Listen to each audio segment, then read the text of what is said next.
चलो देखो भाई, रे ऑप्टिक्स में क्या था हमारे पास, ध्यान सुनना। मैंने आपको एक चीज बताई थी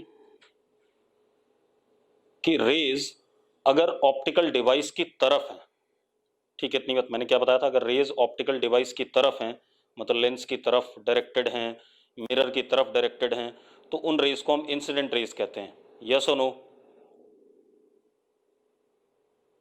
ठीक है। दूसरा मैंने बताया था, अगर रेज ऑप्टिकल डिवाइस से अवे जा रही हैं, मतलब एरोज रेज का ऑप्टिकल डिवाइस से अवे है, तो उनको मैंने कहा था रिफ्लेक्टेड या रिफ्रैक्टेड रेज। यस और नो? रिफ्लेक्टेड और रिफ्रैक्टेड रेज। ठीक है। फिर मैंने एक और बात बताई थी आपको कि अगर बहुत सारी रेज हैं तो उसको हम बीम कहते हैं। बहुत सारी रेज को हम क्या कहते हैं? बीम कहते हैं। ठीक है। और अगर बहुत सारी रेज ऐसी बनी हुई हैं तो इसको हमने कन्वर्जेंट बीम कहा था।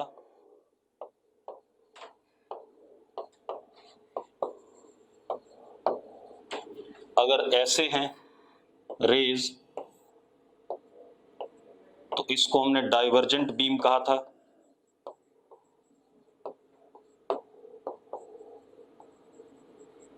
और अगर पैरेलल रेज हैं तो इसको हमने पैरेलल बीम कहा था।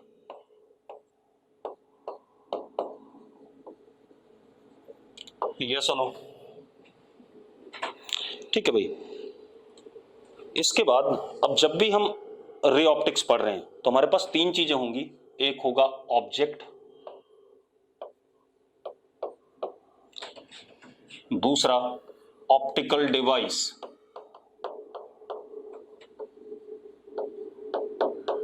which can be lens of any type or mirror of any type or prism or any reflecting or refracting surface।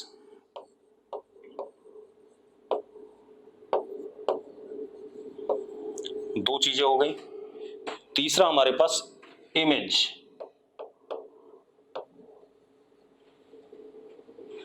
तीसरा हमारे पास इमेज। क्लियर है भाई? अब इन तीनों को एक एक करके पढ़ना है बेटा कि what is object, what is optical device and what is image. ठीक है, तो जरा देखो भाई,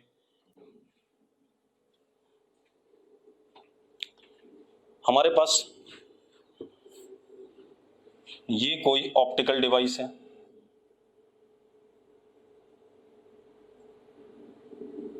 कुछ भी हो सकता है, मैंने ऐसे बना दिया।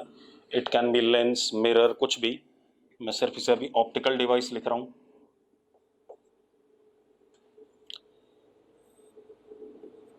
अगर रेज ऐसे आ रही हैं, ठीक है, इतनी बात तो, ये कौन सी रेज है? Incident raise.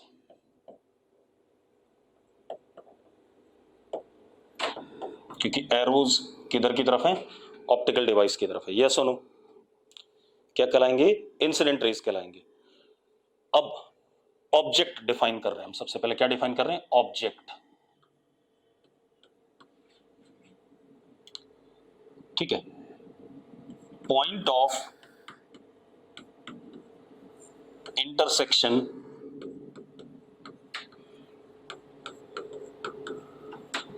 ऑफ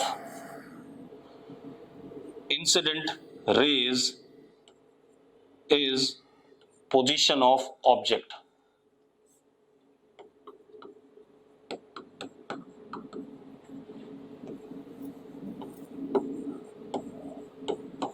वो ऑब्जेक्ट की क्या होगी? पोजीशन होगी। क्लियर है? जहां पर इंसिडेंट रेज इंटरसेक्ट करेंगे वो हमारी ऑब्जेक्ट की पोजीशन होगी। क्लियर है? ठीक है। अब ऑब्जेक्ट हमारे पास फिर दो टाइप का होता है, एक रियल ऑब्जेक्ट और एक वर्चुअल ऑब्जेक्ट।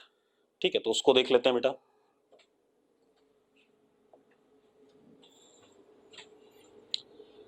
ये हमारे पास ऑप्टिकल डिवाइस है,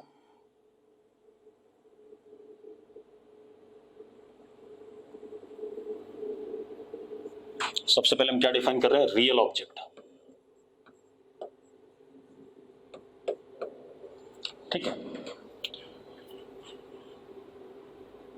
incident raise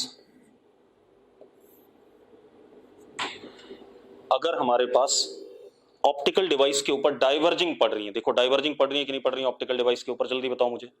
incident rays are diverging on optical device और नॉट? ठीक है, तो if incident rays are divergent on optical device, then object is real। और कहां होगा वो भी देख लो भाई, ऑब्जेक्ट इज रियल। जरा देखो इसको पीछे प्रोड्यूस कर दो, इसको भी पीछे प्रोड्यूस कर दो, यहां पर कहीं पर हमारा ऑब्जेक्ट होगा। क्लियर है भाई? क्लियर है? ठीक है। दूसरा, अगर मैं वर्चुअल ऑब्जेक्ट की बात करूं,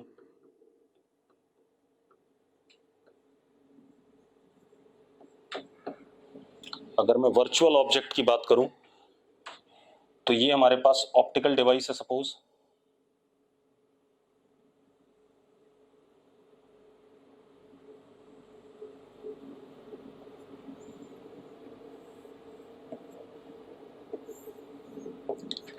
एक बात बताओ, ये दोनों एरो इंसिडेंट रेज के हैं, ये दोनों रेज इंसिडेंट हैं या नहीं? जल्दी बताओ मुझे, ये दोनों इंसिडेंट हैं या नहीं? क्योंकि arrows are directed towards optical device. ठीक है, अब ये दोनों इंसिडेंट हैं, लेकिन अब एक चीज देखो, इंसिडेंट तो हैं लेकिन इंसिडेंट रेज आर कन्वर्जेंट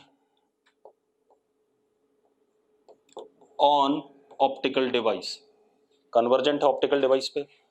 तो अब जो ऑब्जेक्ट होगा वो कहां होगा, जरा देखो एक मिनट,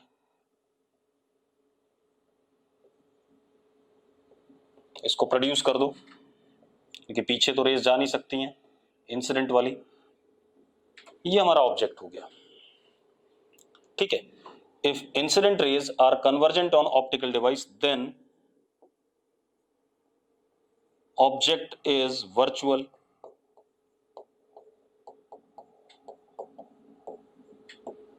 क्लियर है भाई? Object is virtual. बात समझ में आती है इतनी? यस और नो? ठीक है, अब मेरी बात सुनो, एक और मजेदार बात है।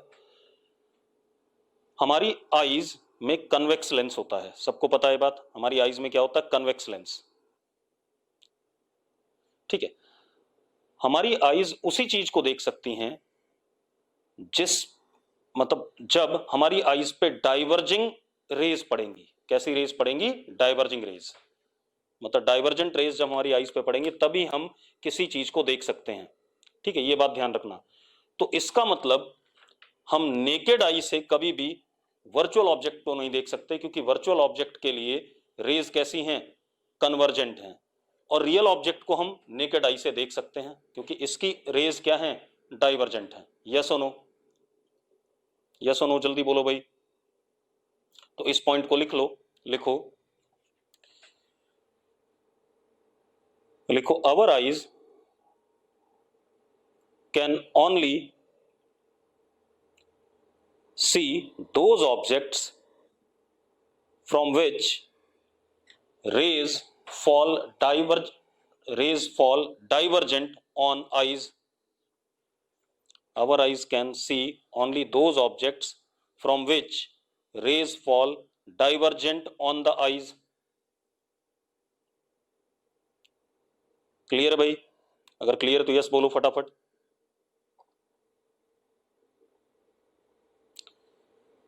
So we can say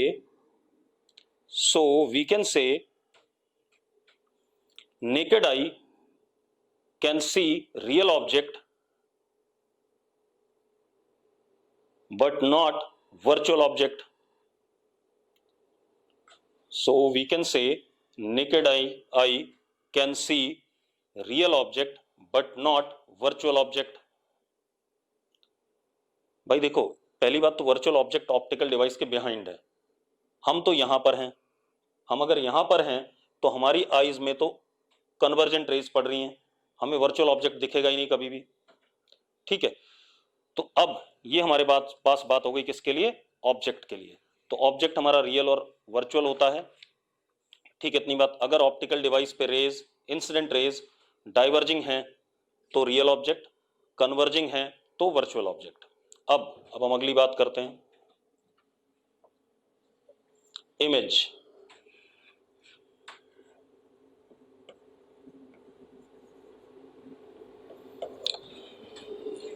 जब incident raise optical device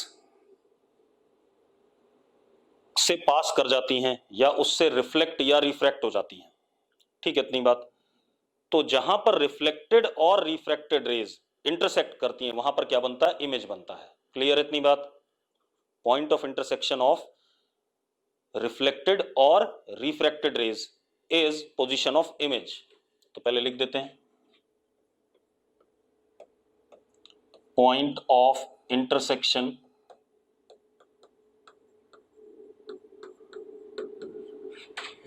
of reflected और रिफ्रैक्टेड रेज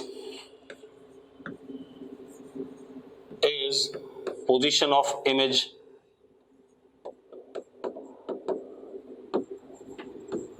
अब इसमें भी दो चीजें हैं बेटा, एक रियल इमेज और एक वर्चुअल इमेज। तो दोनों चीजें देख लेते हैं। आपके पास मान लो ये ऑप्टिकल डिवाइस है,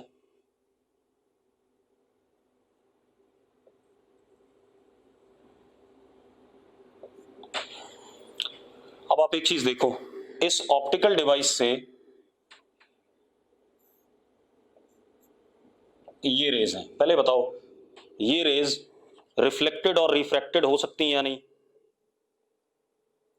क्योंकि एरो क्या है, अवे फ्रॉम ऑप्टिकल डिवाइस है। जब भी arrow away from optical device है तो या तो रिफ्लेक्टेड होंगी या रिफ्रैक्टेड होंगी, क्योंकि अभी मैं मिरर लेंस की बात नहीं कर रहा हूं, मैं सिर्फ ऑप्टिकल डिवाइस बोल रहा हूं।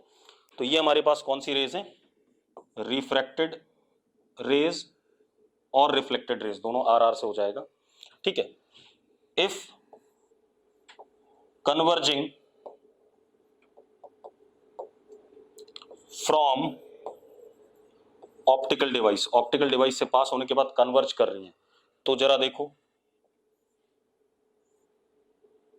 यहां पे इंटरसेक्ट कर रही है कि नहीं कर रही है, तो this would be position of image. और कैसा, then real image is formed, then what type of image is formed, then real image is formed।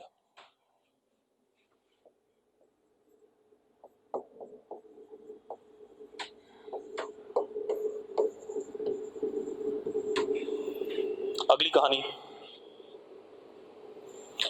Sunil अत्री कह रहा है अगर रिफ्रैक्टेड रेज पैरेलल हो तो भाई इमेज इन्फिनिटी पे बन जाएगी, क्या समस्या है सुनील? अगर रिफ्रैक्टेड रेज पैरेलल हो गई तो इमेज इन्फिनिटी पे बन जाएगी, इसमें क्या दिक्कत है भाई? पैरेलल रेज हम क्या देंगे, इन्फिनिटी पे मिल जाएंगी। ठीक है, तो ऐसे उल्टे सीधे सवाल कहां से आ रहे हैं दिमाग में। अब दूसरी चीज, हमारे पास ये ऑप्टिकल डिवाइस है, अगर हमारे पास ये मैंने रेज बनाई, एक बात बताओ ये रेज कैसी हैं, रिफ्रैक्टेड और रिफ्लेक्टेड हैं या नहीं, जल्दी बताओ मुझे। क्योंकि एरो अवे है, एरो अवे है तो ये रिफ्लेक्टेड या रिफ्रैक्टेड कहलाएंगी। तो अब क्या कहानी, इफ रिफ्रैक्टेड और reflected rays are divergent from optical device then image is virtual. और कहां पर बेटा, जरा देखो एक मिनट, इसे पीछे प्रोड्यूस कर दो, इसे भी पीछे प्रोड्यूस कर दो। यहां पर हमारा क्या बन रहा है, इमेज बन रहा है, लेकिन कौन सा इमेज, वर्चुअल इमेज। क्लियर है भाई, क्लियर इतनी बात तो यस लिख दो। ठीक है, अब ये तो हो गई बात हमारे पास क्या कहते हैं, ऑब्जेक्ट और इमेज की। ठीक है, अब हमें रे ऑप्टिक्स में दो फिनोमेना पढ़ने हैं मेजरली, एक रिफ्लेक्शन और एक क्या, रिफ्रैक्शन। यस और नो?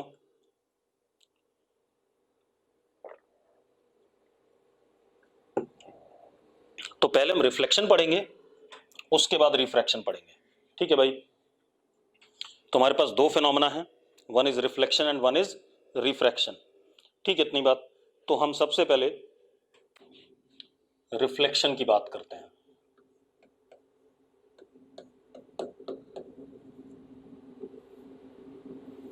कोई बताना चाहेगा व्हाट इज रिफ्लेक्शन? कोई बताना चाहे तो बता दो भाई, रिफ्लेक्शन क्या होता है? रिफ्लेक्शन क्या होता है? कोई बताना चाहता है तो बता दो भाई, लिख दो चैट बॉक्स में फटाफट। ठीक है, चलो बताते हैं। रुक जाओ मत लिखो, मैं बता रहा हूं। आपके पास मान लो ये एक ऑब्स्टिकल है या रिफ्लेक्टिंग सरफेस है,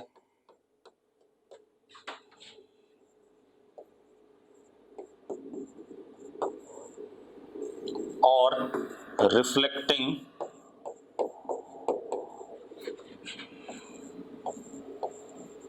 सरफेस, ठीक है भाई। अब मेरी बात सुनो, ध्यान सुनना। यहां पर मीडियम 1 है और इधर कोई दूसरा मीडियम है, मीडियम 2।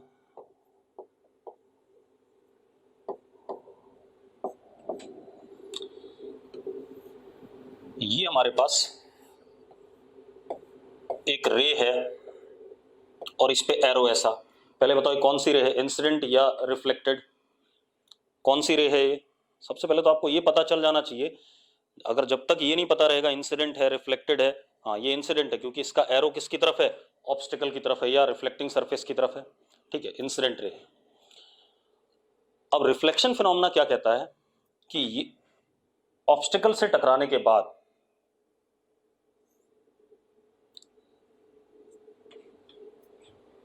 सेम मीडियम में वापस रे का चले जाना, सेम मीडियम में वापस रे का चले जाना, ठीक है, इतनी बात। अब ये बताओ ये कौन सी रे है, जल्दी बता दो मुझे, कौन सी रे है? ये वाली, रिफ्लेक्टेड। तो ये इंसिडेंट रे हो गया और ये हो गया रिफ्लेक्टेड रे। वापस सेम मीडियम में जाना, इस फिनोमेना को हम रिफ्लेक्शन कहते हैं। क्या कहते हैं? रिफ्लेक्शन कहते हैं। कुछ लॉज भी होते हैं यहां पर, ठीक है। तो पहले मैं आपको डेफिनेशन लिखा दूं, क्या है, लिखो जरा, लिखो। इट इज, लिख रहे हो सब लोग? लिख रहे हो तो यस लिख दो भाई एक बार, ठीक है। लिखो इट इज, रिफ्लेक्शन इज, लिखो reflection is phenomena, reflection is phenomena when light ray incident on an obstacle or reflecting surface, when light ray incident on an obstacle or reflecting surface partially or completely, partially or completely, partially or completely is reflected back in its initial medium,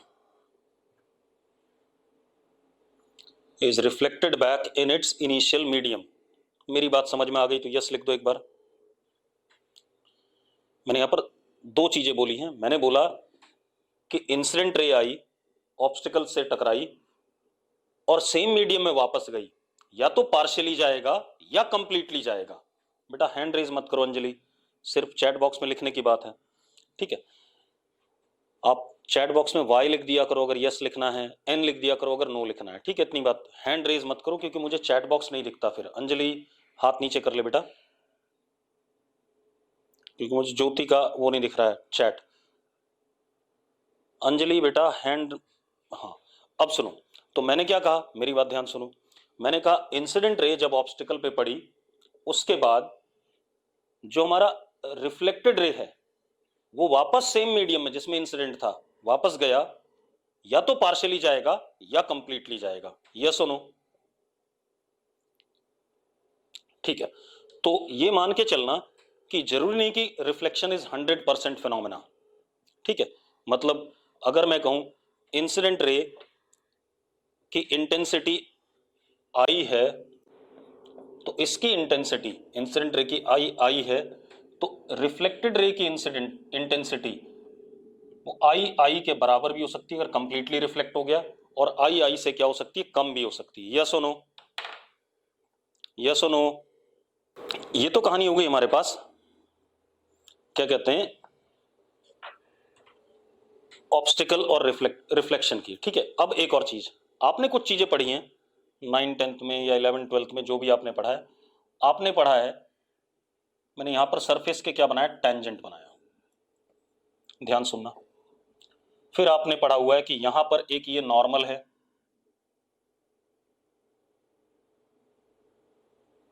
ये normal है, normal to the surface, पढ़ा है कि नहीं पढ़ा ऐसा, yes no, normal to the surface पढ़ा है बेटा, ठीक है। आपने एक चीज और पढ़ी है कि इंसिडेंट रे का एंगल जो नॉर्मल के साथ है वो आई है, और जो रिफ्लेक्टेड रे का एंगल नॉर्मल के साथ है आर है, और आपने पढ़ा है angle I is equal to angle r, this is, और एक चीज और, incident ray, normal and reflected ray are in same plane.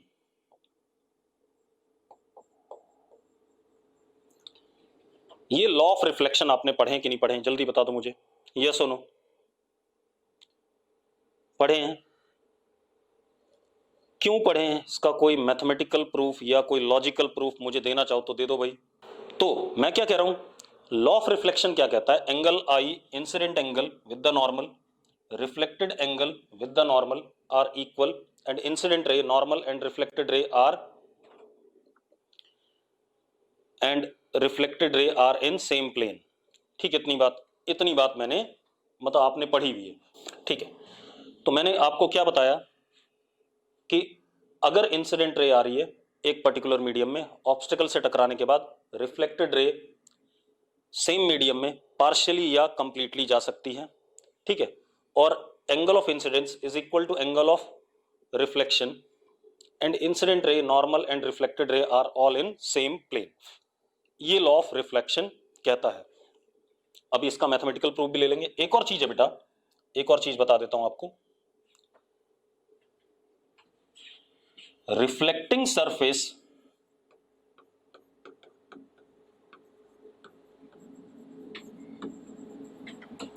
Can have any shape, plane और कर्व्ड, कैसा भी शेप हो सकता है रिफ्लेक्टिंग सरफेस का। ये ऑब्स्टिकल हमारा प्लेन भी हो सकता था और कर्व्ड भी हो सकता है। कोई दिक्कत बेटा इसमें, किसी को दिक्कत हो तो बता दो भाई, किसी को दिक्कत हो तो बताओ बेटा, नहीं, ठीक है। चलो अब आते हैं मेन काम पे। देखो सबसे पहले तो एक चीज का ध्यान रखना, एक प्रिंसिपल है हमारे पास, फर्मेट्स प्रिंसिपल।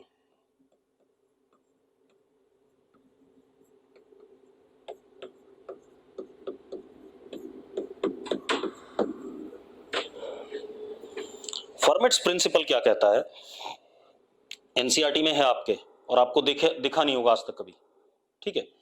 एनसीईआरटी में एक पेज पे बॉक्स बना हुआ है, एक पूरे पेज पे, वहां फर्मेट प्रिंसिपल एक्सप्लेन किया गया है, लेकिन आपने कभी उसको पढ़ा ही नहीं होगा आज तक, क्योंकि आप एनसीईआरटी पढ़ते ही नहीं, आप तो पता नहीं क्या क्या उल्टी सीधी चीजें पढ़ते रहते हो।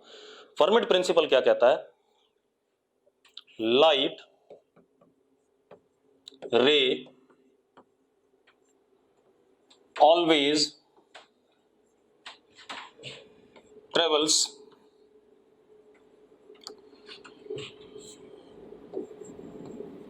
from one place to another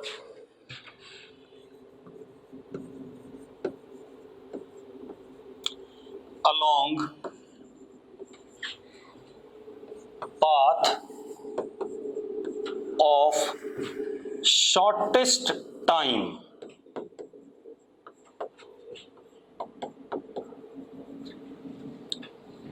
है भाई, लाइट एक जगह से दूसरी जगह जब जाती है तो ऐसा रास्ता लेती है जिसमें उसे सबसे छोटा समय लगे।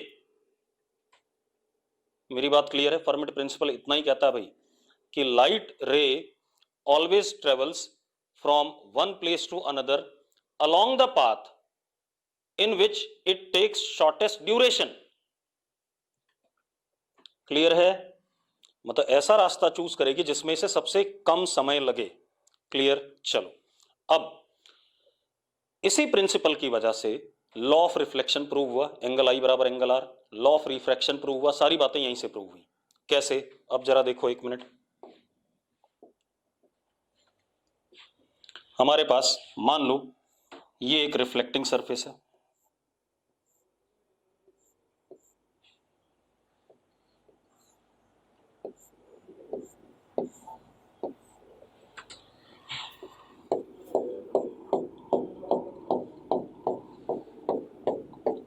ये एक रिफ्लेक्टिंग सरफेस है। क्लियर है? अब ये रिफ्लेक्टिंग सरफेस है बेटा, यहां से ये सोर्स ऑफ लाइट है और मान लो इस जगह लाइट ने जाना है after reflection, this is final position. ठीक है भाई, दिस इज फाइनल पोजीशन, यहां लाइट ने जाना है। ठीक है, इस जगह से यहां जाना है। कैसे? लक्ष्य कह रहा है सर हम ये भी तो कह सकते हैं light travels in a straight line, वही तो हमेशा शॉर्टेस्ट टाइम होगा। बिल्कुल नहीं भाई लक्ष्य, ऐसा नहीं है। एक काम कर, इस केस में रिफ्लेक्शन के बाद पी पे जाना है। मैं रिफ्लेक्शन पढ़ रहा हूं, ठीक है? लक्ष्य क्या पढ़ रहा हूं? रिफ्लेक्शन। तो अगर रिफ्लेक्शन पढ़ रहा हूं तो मिरर से जब टकराएगा उसके बाद ही पी पे जाना है ना, तो वो स्ट्रेट लाइन कैसे हो जाएगा? जल्दी बता दे मुझे, कौन सा ऐसा रास्ता है मिरर के साथ टकराने के बाद पी पे जाने पे स्ट्रेट लाइन आए? जल्दी बता मुझे, लक्ष्य है कोई ऐसा रास्ता? चलो लक्ष्य एक बार चैट बॉक्स में आ जा, मैं तुझे एक और अच्छा एग्जांपल देता हूं। कहां रहता है फटाफट बता जल्दी से। नीलोखेड़ी। अब नीलोखेड़ी से जेनेसिस आना है, कहां आना है? जेनेसिस आना है। ठीक है, इतनी बात। तो एक काम करते हैं, सीधी लाइन जेनेसिस से नीलोखेड़ी तक की जोड़ देते हैं, सीधी लाइन जेनेसिस से लेके नीलोखेड़ी तक की जोड़ देते हैं।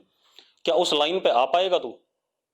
रास्ते में कहीं पर कोई घर आएगा, घर को तोड़ते हुए आएगा अंदर से निकल के? नहीं ना, तो घर से मुड़ के जहां रास्ता होगा उधर से आएगा ना, वही शॉर्टेस्ट होगा। अगर तू घर तोड़ने में लग गया तो जेनेसिस तो पहुंच ही नहीं पाएगा कभी। क्लियर है? तो एक्चुअल में क्या है, लाइट हमेशा ऐसा रास्ता चूज करती है इसमें शॉर्टेस्ट टाइम लगे। रिफ्रैक्शन देख ले। अब एक बात बता, अगर मीडियम 1 ऊपर है और मीडियम 2 नीचे है, यहां से यहां जाना लाइट ने, तो ये ऐसा क्यों पाथ लेता है? ऐसा पाथ क्यों लेता है? ऐसा क्यों नहीं ले लेता? अगर तेरी बात मानी जाए तो सीधा रास्ता ले लेता लक्ष्य। ठीक है, इसका मतलब ये वाला रास्ता सबसे कम समय वाला है और ये वाला रास्ता ज्यादा समय वाला है, इस वजह से ये वाला रास्ता नहीं लेता है। ठीक है, इतनी बात।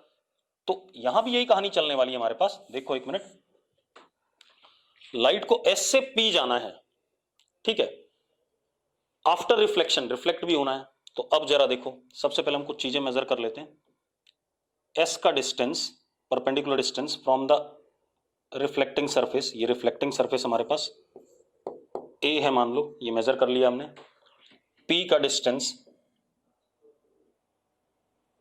From the reflecting surface, perpendicular distance b हमने मेजर कर लिया, और इन दोनों पॉइंट्स के बीच में डिस्टेंस एल है मान लेते हैं। कितना बेटा? एल। और ऊपर मीडियम 1 है,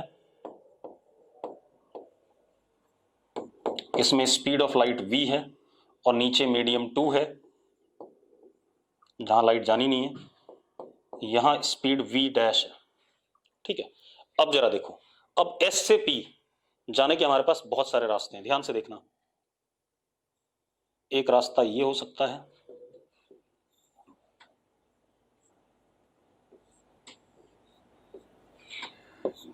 इंसिडेंट फिर reflected, incident then reflected, incident then reflected. बहुत सारे हैं यानी ये रास्ते, जितने पॉसिबल बना सकते हो। लेकिन इनमें से कौन सा वाला वो फॉलो करेगा जिसमें सबसे कम समय लगेगा भाई, इनमें से कौन सा वाला फॉलो करेगा जिसमें सबसे कम समय लगेगा। क्लियर है मेरी बात? मतलब एक रास्ता ये, एक ये, एक ये, चलो मैं एक और चूज कर लेता हूं, एक ये, इनमें से कौन सा रास्ता चूज करेगा जिसमें सबसे कम समय लगेगा। क्लियर है? तो अब वो डिसाइड कर लेते हैं किसमें सबसे कम समय लगेगा। ठीक है, तो जरा देखो एक मिनट,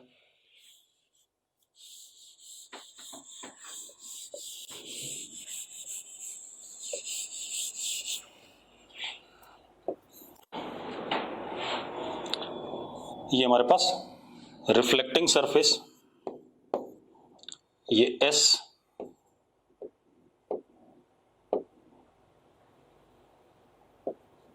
एट डिस्टेंस A, और ये ऐसे गया, मान लो ऐसे यहां पर P है, this is at distance B and this is L। ठीक है, इंसिडेंट रे ये और ये रिफ्लेक्टेड रे। क्लियर है भाई? अब देखते हैं ये वाला रास्ता चूज करेगा या नहीं करेगा। अब आप एक काम करो, इस लेंथ को आप x मान लो यहां से यहां तक, तो ये लेंथ कितना हो गया, L माइनस एक्स। हो गया या नहीं हो गया, जल्दी बताओ मुझे, यस और नो, यस और नो, जल्दी बताओ भाई। ठीक है, अब जरा देखो, लाइट यहां से यहां पहुंची, टाइम लिया इसने t1, यहां से यहां पहुंचने का, इस रास्ते पे आ रहा है, और यहां से यहां पहुंची, टाइम लिया t2। जरा देखो ये रास्ता कितना है, अंडर रूट ए स्क्वायर प्लस एक्स स्क्वायर, है या नहीं? ये लेंथ कितनी, अंडर रूट ए स्क्वायर प्लस एक्स स्क्वायर, और ये लेंथ कितनी है, under root B square plus L minus x का होल स्क्वायर, है या नहीं? जल्दी बताओ मुझे, अरे यस और नो। ठीक है, अब जरा देखो, total time is t1 plus t2, total time is t1 plus t2 और नॉट, यस और नो। अब total time t1 plus t2 है, तो जरा देखो t is equal to time, क्योंकि सीधी लाइन पे चल रहा है, स्पीड कांस्टेंट है v है, तो time is what, distance upon speed, distance upon speed मतलब अंडर रूट ए square plus x square upon v plus under root B square plus L minus x का होल स्क्वायर अपॉन v। ये आ गया कि नहीं आ गया, जल्दी बताओ मुझे, ये टोटल टाइम हो गया कि नहीं हो गया? अब जरा देखो, तो जरा ध्यान से देखो, मैं डायग्राम यहां दोबारा बना देता हूं ताकि आपको क्लियर रहे।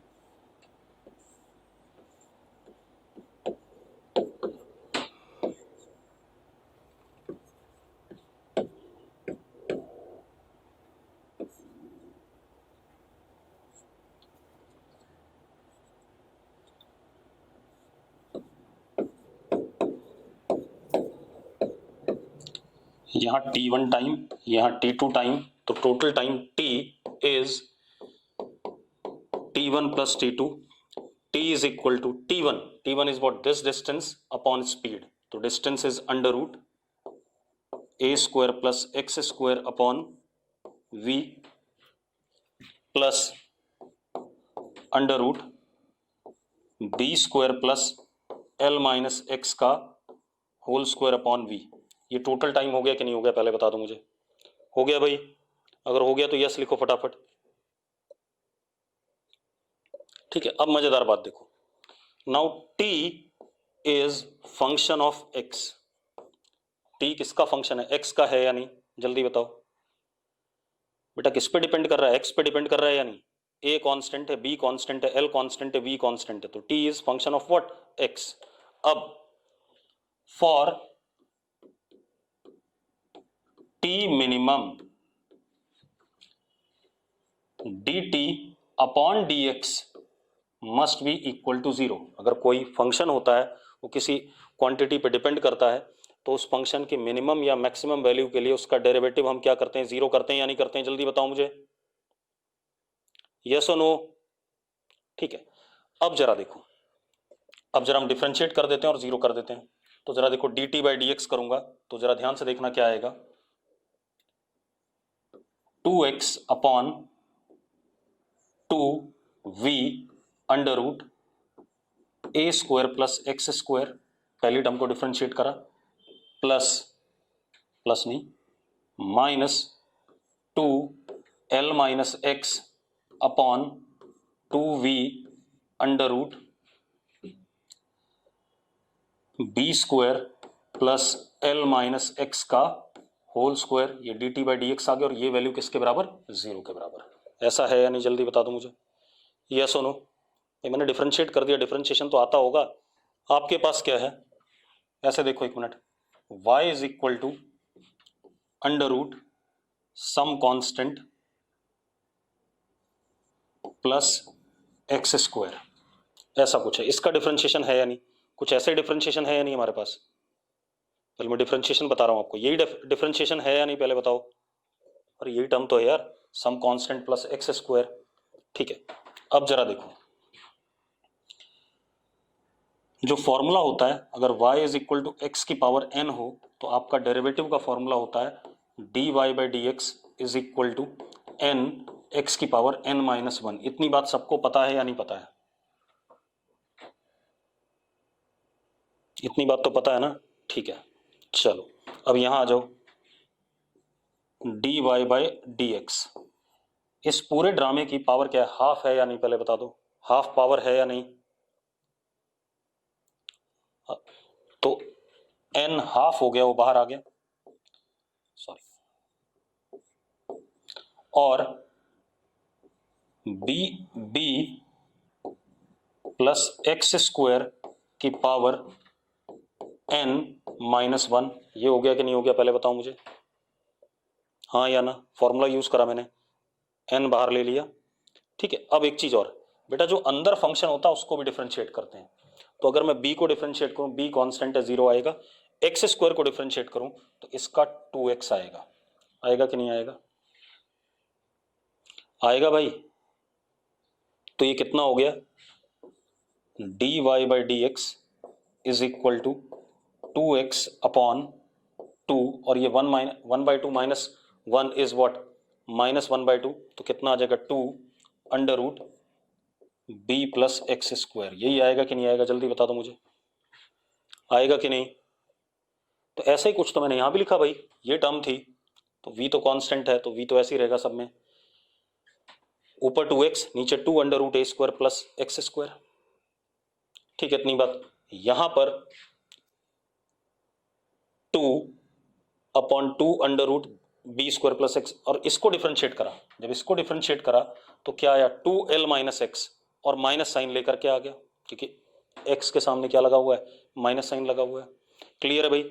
अब सुनो भाई, कोई बात नहीं, अब देखो तो उसके वीडियोस में डलवा दूंगा, ठीक है, मैथमेटिकल टूल के, और वो वीडियोस आप आराम से देखोगे, और अगर कोई डाउट होगा उनमें तो आप पूछोगे, बाकी फिजिक्स तो आपकी चल ही रही है साथ में।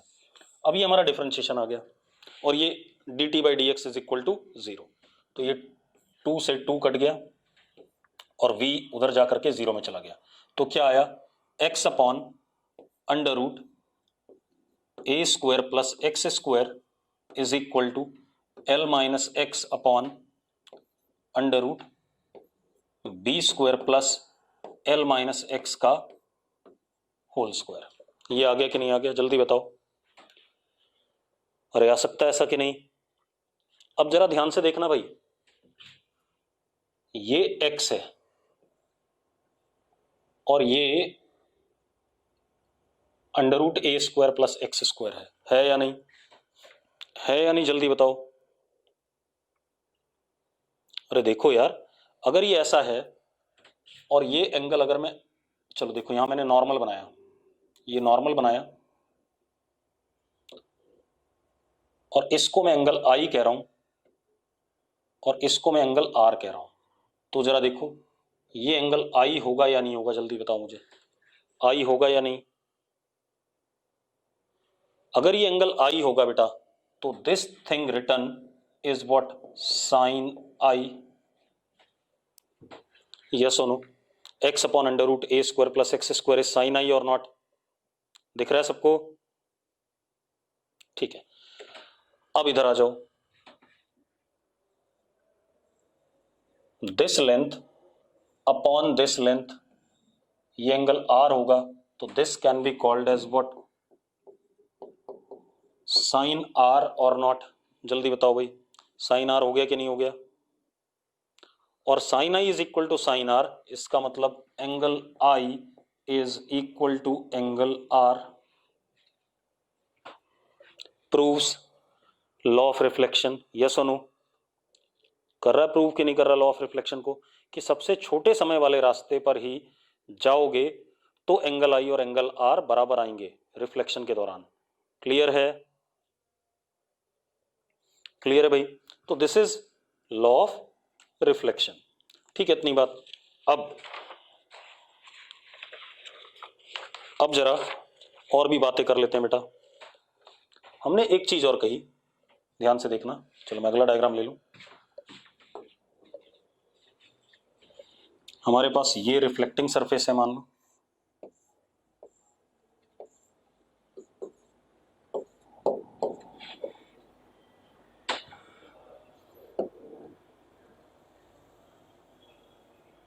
ये इंसिडेंट रे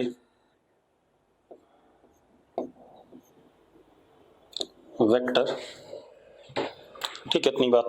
मैंने इस डायरेक्शन में इंसिडेंट रे वेक्टर बना दिया।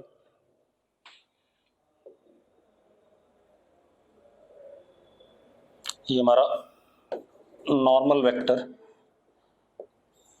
और ये हमारा रिफ्लेक्टेड रे वेक्टर। एक चीज तो ये है, ये एंगल आई, ये एंगल आर, तो पहला पॉइंट है angle I is equal to angle R. दूसरा, incident vector, normal vector and reflected vector are in same plane, एक ही प्लेन पे, इसी बोर्ड पे है। ठीक है, अगर सेम प्लेन पे है तो एक और चीज आती है, i dot n cross r is 0। कितने लोगों को ये बात समझ में आ गई? मैथ्स वालों को तो आ गई होगी, बस मेडिकल वालों को नहीं आई होगी। हालांकि जब एग्जाम में सवाल आता है तो ये भी कहीं ना कहीं यूज हो जाता है। चलो मैं बताता हूं, आप एक चीज देखो, इसको देखो, एन क्रॉस आर करो आप। एन क्रॉस आर करते हो तो जरा देखो हमारा ये अंगूठा किधर की तरफ जा रहा है, अंदर की तरफ जा रहा है कि नहीं जा रहा, बोर्ड के अंदर की तरफ, यस और नो? इनवर्ट जा रहा है। और आई बोर्ड के प्लेन में है या नहीं है, पहले देखो। एन क्रॉस आर ये वाला मार्कर हो गया कि नहीं हो गया, ब्लैक वाला अंदर की तरफ, और आई ऐसा है या नहीं? जरा एक बात बताना, angle between i and n cross r कितना है? जल्दी बताओ, आई और एन क्रॉस आर के बीच में एंगल कितना है? जल्दी बताओ बेटा मुझे। 90 है ना? तो अब इस वेक्टर और इस वेक्टर का डॉट प्रोडक्ट कितना आएगा, जल्दी बता दो मुझे। अगर दो वेक्टर 90 डिग्री पे हैं, कितना आएगा? 0 आएगा कि नहीं आएगा? ठीक है, इतनी बात। तो इसलिए मैंने कहा कि अगर तीनों सेम प्लेन पे हैं तो एक चीज हम ये भी यूज कर सकते हैं। ठीक है, अब रिफ्लेक्शन के और फॉर्मेट मैं अगली क्लास में बताऊंगा, आज नहीं बताऊंगा। ठीक है, इतनी बात।